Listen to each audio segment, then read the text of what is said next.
兄姐妹平安。周间信息题目：跟从耶稣，米杜乌尔以及耶善。圣经马太福音10章37到39节：爱父母胜过爱我的，不配做我的门徒；爱儿女胜过爱我的，不配做我的门徒。不背自己的十字架跟从我的，不配做我的门徒。得着性命的要丧失性命，为我丧失性命的要得着性命。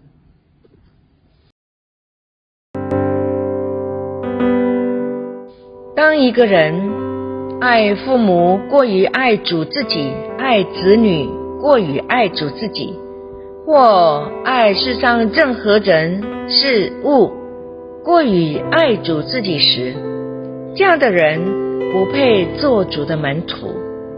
做耶稣的门徒必须背起自己的十字架跟随主。当主耶稣呼召一个人来做门徒时，他呼召人向自己天然的思想感情死，献上自己当作活祭，完全顺服神善良、纯全、可喜悦的旨意。穆安德烈宣教士说，我们的生命创造者渴望我们降服于他，并等候他在我们身上动工。这位公义的至圣者要我们全然降服于他的旨意与智慧。这位眼睛不可见、隐藏的主，要我们脱离可见的物与他相交。人受造乃是为了要欣赏神、享受神，并荣耀神。主呼召人进入更高层次的委身，放下自己所拟定的计划，祷告说，主啊，你要我做什么？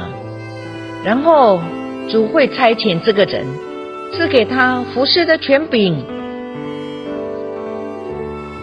有个爸爸对小女儿说，我们能听见主对我们说话，有时主借着圣经对我们说话。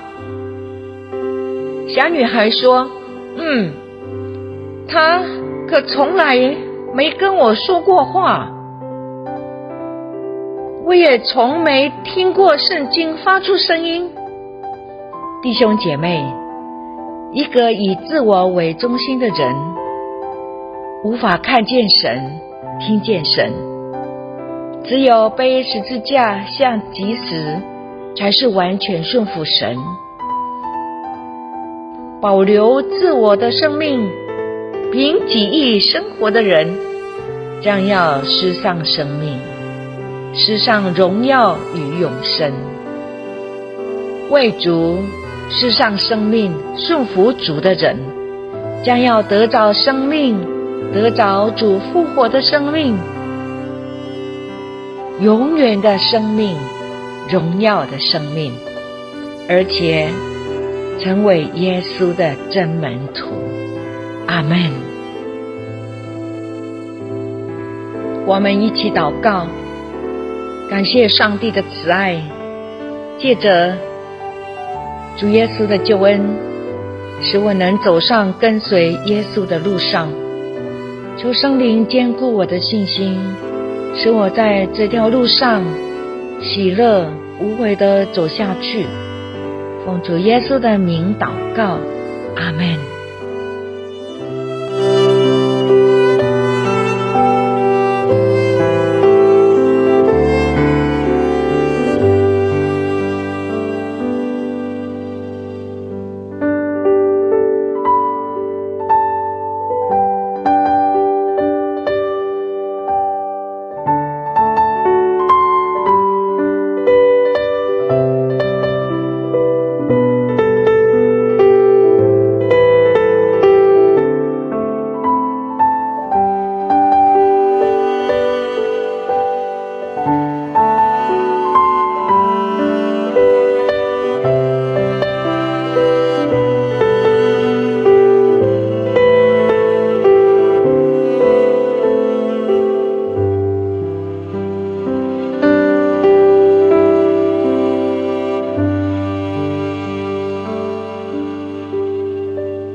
拜。